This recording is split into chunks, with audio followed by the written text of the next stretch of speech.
Halo semua, kembali lagi bersama gue, Frantino Matthew Tagaul. Di video kali ini, gue tuh pengen ngebahas alasan apa aja yang bikin diet lu itu selalu gagal.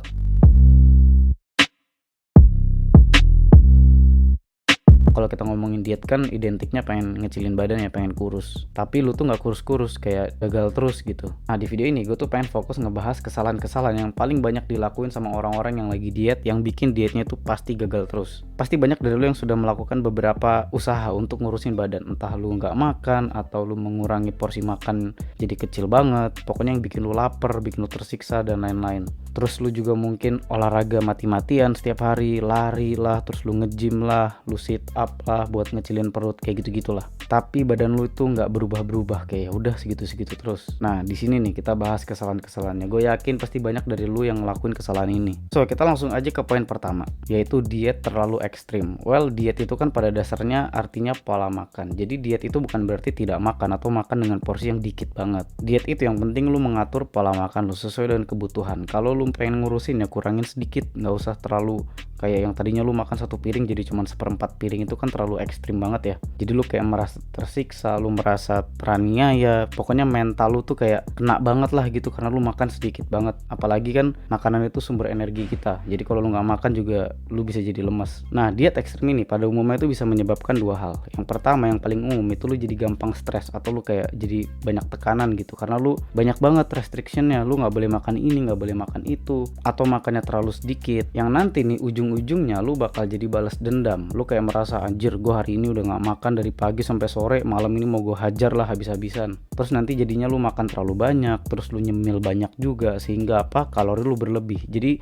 usaha lu dari pagi sampai siang itu udah sia-sia semua karena malam ya udah lu hajar habis-habisan dengan kalori yang berlebih. Jadi yang lu niatnya pengen defisit kalori atau mengurangi asupan kalori malah jadi kalori surplus atau kalorinya lebih banyak daripada biasanya, sehingga apa ya, lu malah bisa tambah gemuk yang ada. Atau yang kedua, metabolisme lu itu bisa terganggu. Maksudnya metabolisme terganggu nih gini, lu makan udah sedikit, oke lah mungkin berat badan lu akan turun gitu ya, tapi nanti berat badan lu akan stuck atau nggak turun-turun lagi. Terus nanti waktu lu tambahin porsi makan lu sedikit, lu bisa nambahnya tuh lebih parah daripada sebelumnya. Jadi buat kalian yang lagi diet pengen kurus, ya gua saranin dietnya jangan terlalu ekstrim. Takutnya ya lu bisa kayak yang gue bilang tadi, lu stres atau bahkan metabolisme lu terganggu, sehingga badan lu malah jadi lebih gemuk daripada biasanya. Jadi gue tuh ngasih masukan buat lu kalau pengen diet, lakukan diet yang sustainable. Maksudnya diet sustainable adalah dietnya itu bisa lu lakukan dalam jangka waktu yang lebih panjang. Misalnya nih, lu diet itu nggak usah yang terlalu nggak makan ini nggak makan itu, atau bahkan nggak makan sama sekali. Dan dietnya itu lu lakukan jangan yang menyiksa, jangan yang bikin lu jadi tertekan. Jadi lu ngelakuin diet itu yang simpel-simpel aja, kayak ngurangin porsi makan, terus cemilan-cemilan yang terlalu tinggi kalori itu lu kurangin dulu. Terus minuman-minuman berasa tuh kalau bisa ya nggak usah dulu, minum air putih aja. Perbanyak protein, perbanyak makan sayur-sayuran. Biar apa? Biar pelan-pelan lu bisa mengubah gaya hidup lu menjadi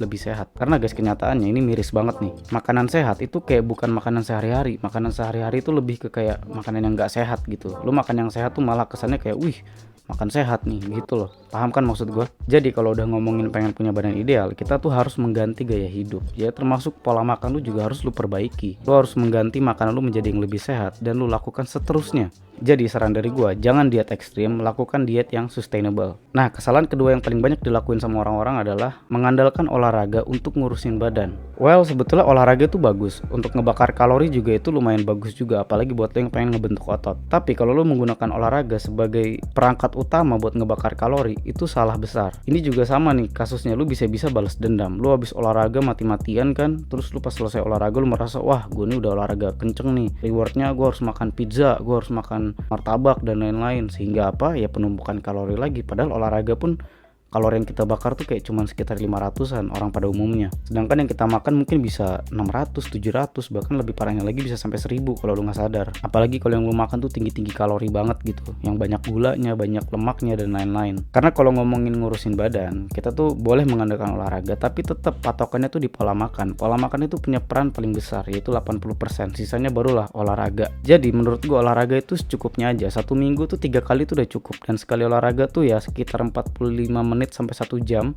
itu udah cukup banget. Tapi kalau lu punya target tertentu sih ya mungkin harus lebih dari itu ya. Tapi kalau sekedar pengen punya badan ideal itu nggak masalah, 1 minggu 3 kali dan sekali olahraga 45 menit sampai 1 jam. Karena kebanyakan orang itu olahraga seminggu cuma sekali, olahraga juga nggak seberapa, tapi ngerasanya udah paling bakar banyak kalori itu. Jadi ngerasa boleh makan banyak, padahal ya nggak juga gitu kan. Nah ini kesalahan ketiga, ini yang paling umum nih, yaitu tidak konsisten. Apa yang menyebabkan tidak konsisten? Gue bisa tebak nih, lu mengharapkan hasil yang instan. Kayak lu pengen 1 minggu turun 5 kilo atau 1 minggu turun 10 kilo, itu nggak bisa kayak gitu. Kalau ngomongin dengan cara sehat, 1 bulan itu turun 4 kilo aja itu udah bagus banget. Kayak itu udah, wah itu udah paling optimal lah, 1 minggu 4 kiloan. Dan turun berat badan itu nggak bisa konstan kayak garis lurus gitu. Misalnya lu bulan pertama turun 4 kilo, bulan kedua 4 kilo, bulan ketiga 4 kilo. Biasanya tuh ada fase dimana dia stuck gitu, ada fase dia naik lagi terus baru turun lagi. Jadi grafiknya tuh kayak turun terus kadang flat atau naik dikit terus turun lagi kayak gitu. Jadi nggak yang garis lurus gitu, dalam 5 bulan lu turun total berapa, itu nggak kayak gitu. Tapi dia grafiknya tuh pasti naik turun. Itu kalau cara yang sehat. Tapi kalau ada metode lain sekarang sih gue nggak tahu ya, karena fitness itu selalu berkembang seiring berjalannya waktu. Jadi itu dia 3 kesalahan yang paling banyak dilakuin sama orang saat pengen kurus atau lagi diet. Yang pertama, diet terlalu ekstrim. Yang kedua, mengandalkan olahraga untuk ngebakar lemak. Dan yang ketiga itu nggak konsisten. So jadi sampai situ aja pembahasannya, lumayan singkat, tapi gue berharap ini akan ngebantu buat lo. Kalau kalian nggak, gue tuh dari tadi naro akun Instagram di sini. Itu adalah 10 orang pemenang yang menangin giveaway gue. Jadi selamat buat para pemenang giveaway ini. Ada yang dapat pro weight, ada yang dapat tiang pull up, ada yang dapat skipping, dan ada yang dapat parallel bar. Ada yang dapat jersey juga. So jadi sampai sini aja pembahasan kita kali ini. Kalau lu suka video ini, lu boleh banget like, share, dan subscribe channel YouTube gua. Dan lu juga boleh banget follow Instagram gua atau TikTok gua, karena di sana juga gue sering banget ngepost tips dan saran yang lebih singkat. Dan kalau lu punya request video apa ke depannya, lu boleh banget tulis di kolom komentar biar gue punya referensi kira-kira video apa yang bakal gue buat untuk video-video ke depannya. So, sampai ketemu di video selanjutnya guys. Thank you.